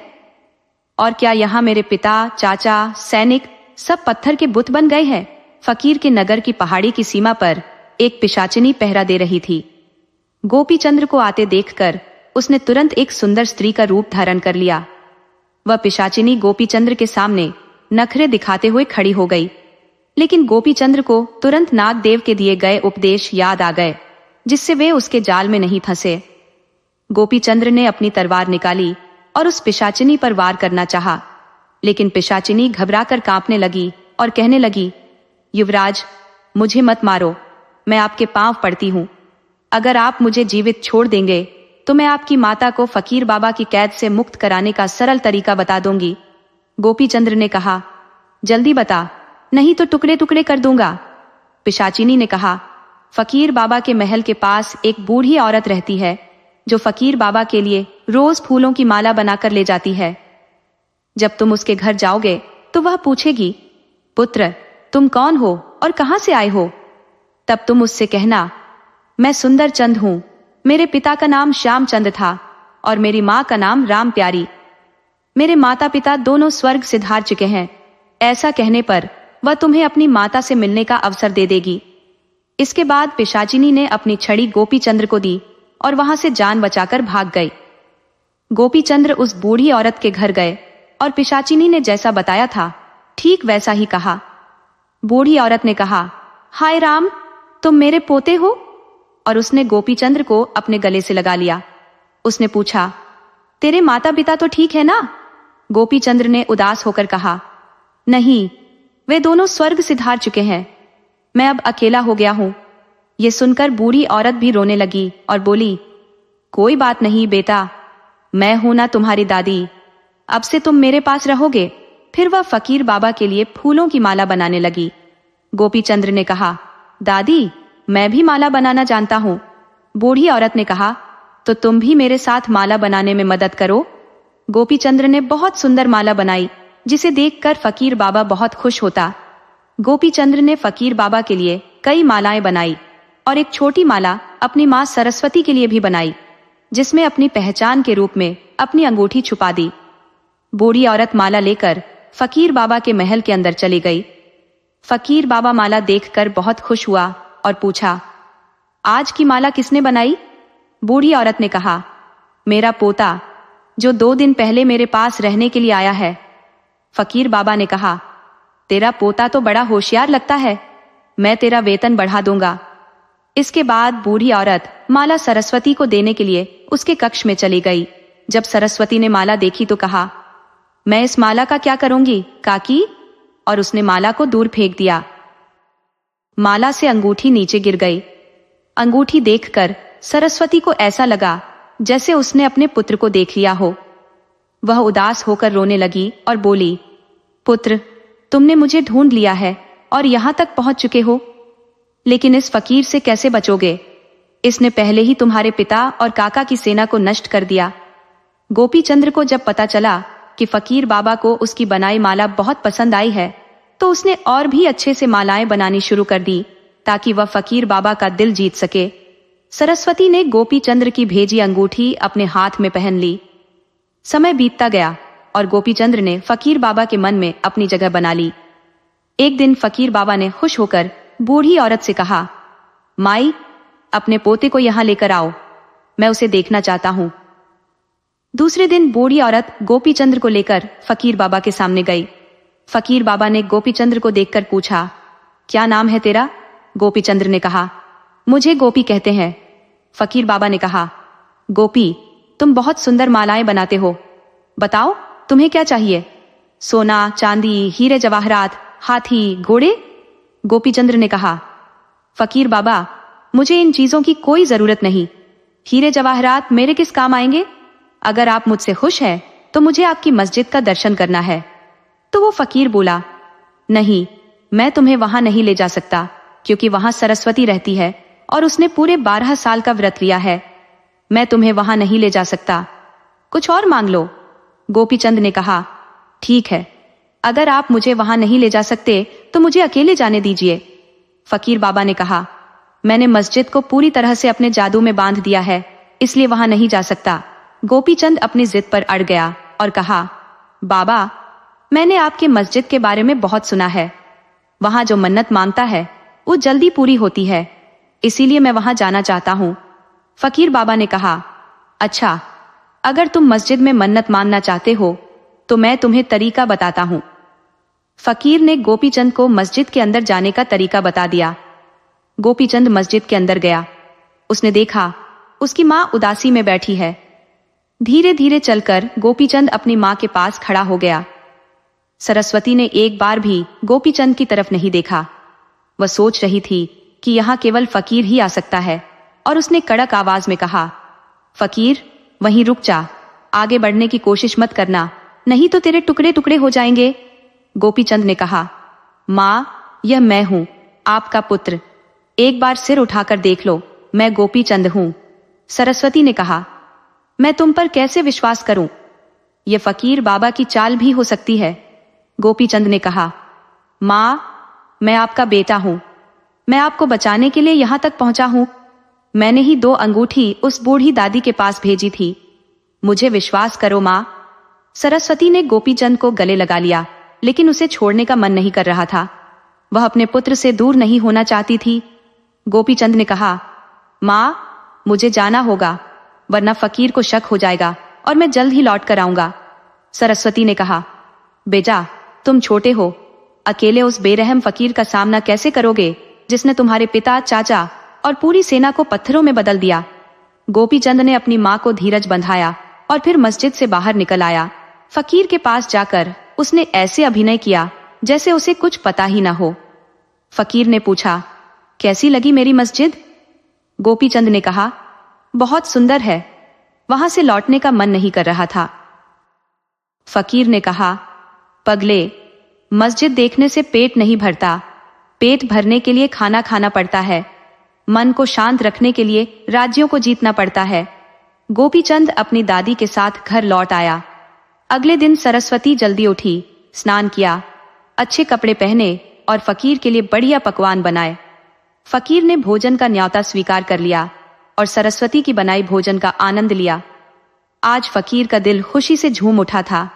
उसकी बरसों पुरानी चाहत अब साकार होती नजर आ रही थी। थोड़ी ही देर बाद एक औरत हार मालाओं का बंडल ले वहां पहुंची। उस समय सरस्वती ने अपने तन को आभूषणों से सजाकर पूरे 16 श्रृंगार किए हुए थे और बड़े ठाठ से इतराती हुई वहां आई। फकीर ने जैसे ही सरस्वती को देखा, उसकी निगाहें नशे में और गहरी हो गईं और बोला, वाह, मेरी रानी के तेवर आज कुछ खास नखरीले लग रहे हैं। सरस्वती ने जवाब दिया, फकीर, मेरा 12 वर्षों का व्रत अब पूरा होने को है। फकीर यह सुनकर बेहद खुश हो गया। उसका मन अब बेचैनी से सरस्वती को अपनी बाहों में लेने के लिए मचल रहा था। लेकिन जैसे ही उसने सरस्वती को छूने के लिए कदम बढ़ाया, सरस्वती ने उसे रोकते हुए कहा, रुक जा, अगर तूने मुझे छुआ तो तेरे सिर के टुकड़े टुकड़े हो जाएंगे। मेरा व्रत अभी पूरा नहीं हुआ है, बस कुछ ही दिन और सब्र कर ले। मैं कहीं भागी तो नहीं जा रही, फिर तू इतना अधीर क्यों हो रहा है? फकीर ने पूछा।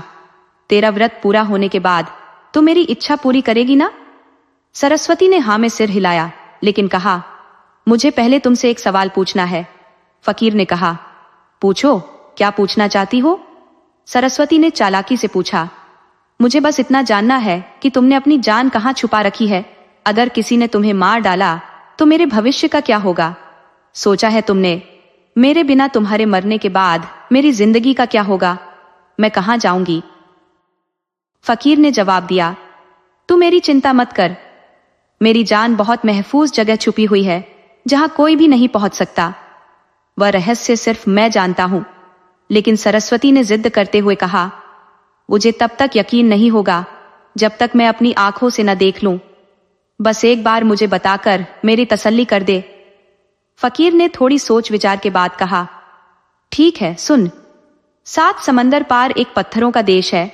वहां एक किला है जो लोहे का बना है। उस किले के भीतर बहुत से बेल के पेड़ और नीलगिरी के पेड़ है। उन्हीं पेड़ों के बीच में एक काम के पेड़ का तना है और वहां अंगूर की बेलें लटकी हुई है। उसी तने के बीच में एक सोने का पिंजरा है जिसमें एक तोता बंद है। उसी तोते में मेरी जान है। जिस दिन वह तोता मरेगा उसी दिन मेरी मौत होगी। पूरी बात सुनकर सरस्वती के मन में राहत महसूस हुई। लेकिन फकीर ने कहा, अब तो मैंने तुम्हें सब कुछ बता दिया, बस अब तुम मेरी इच्छा पूरी करना। सरस्वती ने इस पूरी कहानी को अपने दिमाग में बसा लिया और सोचा, कैसे मेरा छोटा सा बच्चा फकीर की बताई जगह ढूंढेगा और कैसे वह 7 समंदर पार करेगा। मेरा बच्चा तो अभी बहुत छोटा है, वह कैसे इस फकीर को मारकर मुझे इस कैद से आजाद कराएगा। मैंने फकीर को तो 1 हफ्ते का वक्त दे दिया है, लेकिन कैसे यह सब मुमकिन होगा? यही सोचते सोचते सरस्वती ने एक कागज पर यह सब लिखकर गोपीचंद को एक बुढ़िया के हाथों भिजवा दिया। गोपीचंद ने उस पत्र को पढ़ते ही अपनी दादी से कहा, दादी, पिताजी ने बहुत सारा उधार लिया था। अब आप मुझे खाने का सामान बांध कर दे दो, क्योंकि मुझे वहां तक पहुंचने में कई दिन लग जाएंगे। बुढ़िया ने गोपीचंद के लिए खाना बांध दिया और वह अपनी दादी के पैर छूकर वहां से निकल पड़ा। 4 दिनों के कठिन सफर के बाद गोपीचंद 7 समंदर पार करने के लिए किनारे पर पहुंचा और एक पेड़ के नीचे बैठकर सोचने लगा, मेरे पास बस 4 दिन बचे हैं, लेकिन अब इस समंदर को कैसे पार कर सकूंगा? यहां तो किसी नाव का भी इंतजाम नहीं है। गोपीचंद गहरी सोच में डूब गया था। तभी गोपीचंद्र ने एक चिड़िया को देखा जो डर के मारे चीं चीं कर रही थी। उसकी निगाहें पेड़ की ओर उठ गईं और देखा कि एक काला नाग चिड़िया के नन्हे बच्चों को डसने ही वाला था। गोपीचंद्र ने तेजी से अपनी तलवार निकाली और नाग पर वार किया, लेकिन नाग ने गोपीचंद्र के हाथ को डस लिया। नाग के विष से वह तुरंत वहीं दम तोड़ गया, लेकिन जहर के असर से गोपीचंद्र के शरीर में भी जहर फैलने लगा। उसके मुंह से झाग निकलने लगे और वह भी वहीं ढेर हो गया। गोपीचंद्र के नगर में इस घटना का असर साफ दिखने लगा। पेड़ पौधे मुरझा गए, फूलों ने अपनी चमक खो दी। हर कोई यह समझ गया कि गोपीचंद्र अब इस दुनिया में नहीं रहा। उसकी मां ने यह खबर सुनकर बिलक बिलक कर रोना शुरू कर दिया। उसी समय 2 बड़े पक्षी उड़ते हुए उस पेड़ के पास पहुंचे जहां गोपीचंद्र ने उनकी संतान की जान बचाने के लिए अपनी बलि दी थी। ये वही पक्षी थे जिनके बच्चे हर बार नाग के शिकार हो जाते थे, लेकिन इस बार गोपीचंद्र के कारण वे बच गए थे। उन्होंने देखा कि नाग तो मर चुका है, परंतु गोपीचंद्र भी उसी के साथ संसार से चला गया। पक्षियों ने यह महसूस किया कि गोपीचंद्र ने उनकी संतानों की रक्षा के लिए अपने प्राण त्याग दिए हैं। सुबह होते ही नर पक्षी ऊंचे पर्वतों की ओर उड़ गया और वहां से संजीवनी बूटी लेकर आया। उसने बूटी को गोपीचंद्र की नाक के पास रखा और कुछ ही क्षणों में गोपीचंद्र की चेतना लौट आई और वह फिर से जी उठा। गोपीचंद्र के जीवित होते ही नगर में खुशी की लहर दौड़ गई। उसके महल के आसपास फिर से हरियाली लौट आई। मुरझाए पेड़ पौधे फिर से लहलहा उठे। उसकी माँ की खुशी का ठिकाना न रहा।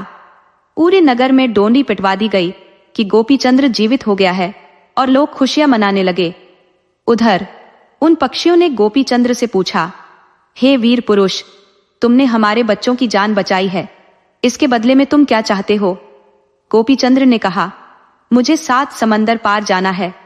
पक्षियों ने कहा, हम तुम्हें वहां तक ले चलेंगे। वे दोनों पक्षी एक पेड़ की डाल को खोखला करके उसमें गोपीचंद्र को बिठाकर उड़ चले। वे उसे 7 समंदर पार उस जंगल में ले गए जिसे फकीर बाबा ने बताया था। गोपीचंद्र जंगल में अपनी माँ का नाम लेकर एक एक पेड़ काटता हुआ आगे बढ़ने लगा। जब वह आम के पेड़ के पास पहुंचा तो वे दोनों पक्षी भी वहां एक पेड़ पर बैठकर उसे देख रहे थे। जैसे ही गोपीचंद्र ने पेड़ काटने के लिए तलवार उठाई, एक पक्षी ने उसे रोकते हुए कहा, रुको, क्या तुम जानते हो इस पेड़ में फकीर की जान छिपी है। अगर उसे कुछ हुआ तो वह तुम्हें जिंदा नहीं छोड़ेगा। गोपीचंद्र ने जवाब दिया, मुझे उसी फकीर ने यहां भेजा है उसकी जान लेने के लिए। पक्षी ने कहा, लेकिन इस पेड़ पर बहुत जहरीले कीड़े हैं, अगर उन्होंने डस लिया तो कोई नहीं बच सकता। गोपीचंद्र ने कहा, मैं उन कीड़ों को मार दूंगा। पक्षी ने उसे समझाने की कोशिश की, तुम उन कीड़ों से पार नहीं पा सकोगे। हमारी सलाह मानो और अपने नगर लौट जाओ, क्योंकि वे कीड़े बहुत खतरनाक हैं। लेकिन गोपीचंद्र ने ठान लिया, नहीं, मैं हार मानकर वापस नहीं जा सकता। चाहे मेरी जान ही क्यों न चली जाए, पर मैं बिना फकीर की जान लिए यहां से नहीं जाऊंगा। पक्षियों ने उसकी अड़िगता देखी और कहा, अगर ऐसा है तो हम वापस लौट जाएंगे। जब गोपीचंद्र अपनी जिद पर अड़ा रहा तो दोनों पक्षियों ने अपनी भाषा में कुछ बातचीत की और फिर गोपीचंद्र को घनी झाड़ियों में छुपा दिया। इसके बाद उन्होंने अपने पंख फड़फड़ाए और जादू से आम के पेड़ को गिरा दिया, जिससे पेड़ पर लगे जहरीले कीड़े नीचे गिर गए। नर पक्षी ने चेतावनी देते हुए कहा, जल्दी से फकीर बाबा की जान की सोने की बेटी लाकर गोपीचंद्र के हाथ में दे दो। हमें जल्द से जल्द यहां से निकलना होगा, क्योंकि अब तक फकीर बाबा को पता चल चुका होगा कि उसकी जान किसी और की मुट्ठी में आ गई है और वह हमारी तरफ बढ़ रहा होगा। अब न केवल तुम्हारी बल्कि हमारी जान को भी खतरा है। गोपीचंद्र ने फकीर बाबा की जान, जिसे पुराने जमाने में सुग्गा कहा जाता था, सोने के पिंजरे से निकालकर अपने पास रख लिया। फिर उसने सुग्गे के पैरों में मुद्रा पहनाई, जिससे फकीर बाबा के पैर सुन्न हो गए। तुरंत ही फकीर बाबा को पता चल गया कि कोई दुश्मन उसकी जान तक पहुंच गया है। या तो आम के पेड़ पर लगे कीड़े गिर गए हैं या उसकी जान वाला सुग्गा कहीं झाड़ियों में फंस गया है। पक्षियों ने गोपीचंद्र को उसी तरह 7 समंदर पार वापस लेकर आए जैसे वे उसे पहले लेकर गए थे। उन्होंने कहा, हम तुम्हें तुम्हारे घर तक छोड़ देंगे। गोपीचंद्र ने उनका धन्यवाद किया और कहा, मैं खुद ही चला जाऊंगा। इसके बाद वह बुढ़िया दादी के घर पहुंचा। गोपीचंद्र को देखकर बुढ़िया ने कहा, बेटा, पैसों की वसूली का क्या हुआ? गोपीचंद्र ने कहा, दादी माँ, मेरे वहां पहुंचते ही मेरे कर्जदार भाग निकले। मैंने सारे कागजात फाड़ दिए और लौट आया। बुढ़िया ने यह सुनकर राहत की सांस ली और रोना बंद कर दिया। गोपीचंद्र ने उसे आश्वासन दिया, दादी, चिंता मत करो, हम जल्द ही फिर से मालामाल हो जाएंगे। मैं सब ठीक कर दूंगा। इसके बाद गोपीचंद्र एक अन्य बुढ़िया दुलारी माई के घर चला गया। वहां दुलारी माई की एक नौकरानी तेल निकाल रही थी। गोपीचंद्र ने पिंजरा हाथ में लिया और बेल के ऊपर जाकर बैठ गया। उसने बेल को लात मारी ताकि वह तेजी से घूमने लगे। बेल के घूमने के साथ ही सुग्गा भी तेजी से घूमने लगा और दूसरी ओर फकीर भी उसी तरह गोल गोल घूमने लगा। फिर गोपीचंद्र बैल की पीठ से उतरकर फकीर बाबा के पास गया। फकीर बाबा ने गोपीचंद्र के हाथ में पिंजरा देखा और कहा, अरे, तुम मेरी जान 7 समंदर पार से लेकर आ गए हो। मेरी जान मुझे वापस लौटा दो। गोपीचंद्र ने कहा, हाँ, मैं तुम्हारी जान लौटा दूंगा, लेकिन पहले यह बता कि सरस्वती तुम्हारी क्या लगती है? फकीर बाबा ने झूठ बोलते हुए कहा, सरस्वती मेरी पत्नी है। गोपीचंद्र ने गुस्से में कहा, झूठ मत बोलो, सरस्वती मेरी मां लगती है। फिर गोपीचंद्र ने कहा, मैंने सुना है कि तुम्हें बहुत तंत्र मंत्र और जादू आते हैं, मुझे भी कुछ सिखाओ।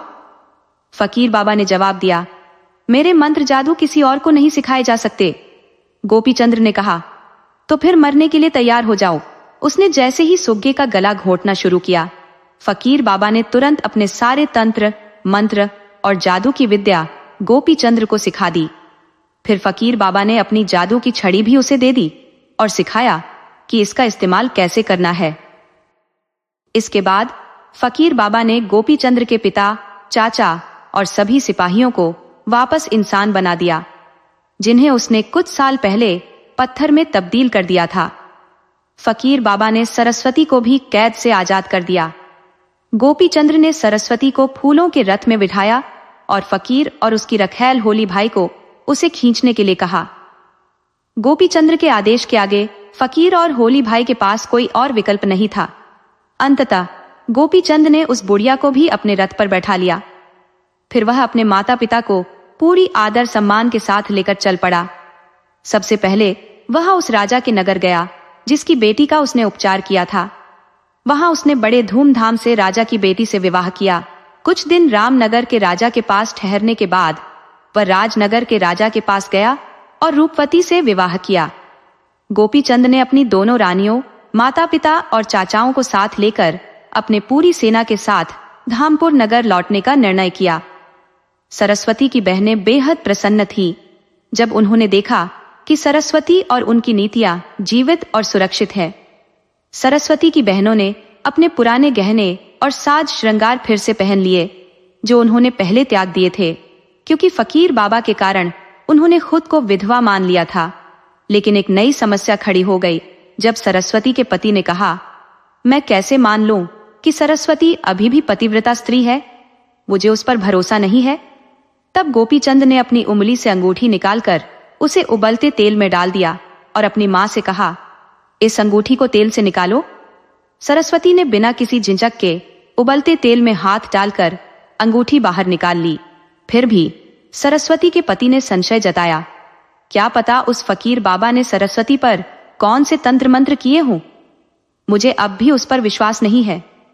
तब गोपी चंद ने एक बड़ा गड्ढा खुदवाया, उसमें लकड़ियां डालकर आग जलाई और अपनी मां से कहा, आगे बढ़ो और इस आग में कूद जाओ। सरस्वती ने बिना किसी संकोच के आग में छलांग लगा दी और न ही आग ने सरस्वती को नुकसान पहुंचाया, न ही उसके बालों को। जब सरस्वती सुरक्षित आग से बाहर निकल आई तो उसके पति को विश्वास हुआ। इसके बाद पूरे धामपुर नगर में खुशियां मनाई गई। सरस्वती को रथ में बिठाकर नगर भर में बड़े बड़े जुलूस निकाले गए। फकीर बाबा ने गोपी चंद से कहा, अब मेरी जान बख्श दो और मेरी जान यानी उस सुग्गे को वापस लौटा दो। जब गोपी चंद सुग्गे को फकीर बाबा को देने लगा तो फकीर ने लालच में आकर उसे झपटने की कोशिश की, लेकिन सुग्गे की गर्दन गोपी चंद के हाथ में रह गई और धड़ फकीर के हाथ में। इससे सुग्गा मर गया और फकीर बाबा की जान भी निकल गई। इसके बाद गोपी चंद ने फकीर बाबा को उसी जगह पर दफनाया जहां उसने पहले से आश्रम बनवाने की योजना बनाई थी। उसने वहां गरीबों के लिए अस्पताल और बच्चों के लिए स्कूल भी बनवाए। फकीर बाबा की यादों को संजोने के लिए एक बड़ी सी दरगाह बनाई जिसमें उसकी सारी चीजें कांच के कमरे में रखवाई गई और ताला लगा दिया गया। फकीर बाबा के नाम पर फकीरों और गरीबों को भोजन कराकर दान दक्षिणा बांटी गई। उसकी जायदाद फकीरों में बांट दी गई और दरगाह की देखभाल के लिए कुछ अच्छे फकीर भी वहां रखवा दिए गए। फिर गोपी चंद अपनी नगरी लौट आया और वहां कई वर्षों तक सुख समृद्धि के साथ जीवन व्यतीत किया। अंततः उसकी उम्र पूरी होने पर वह स्वर्ग सिधार गया। दोस्तों, अगर आपको ये कहानी पसंद आई हो तो कृपया हमारे चैनल को सब्सक्राइब करें, वीडियो को लाइक और शेयर करें।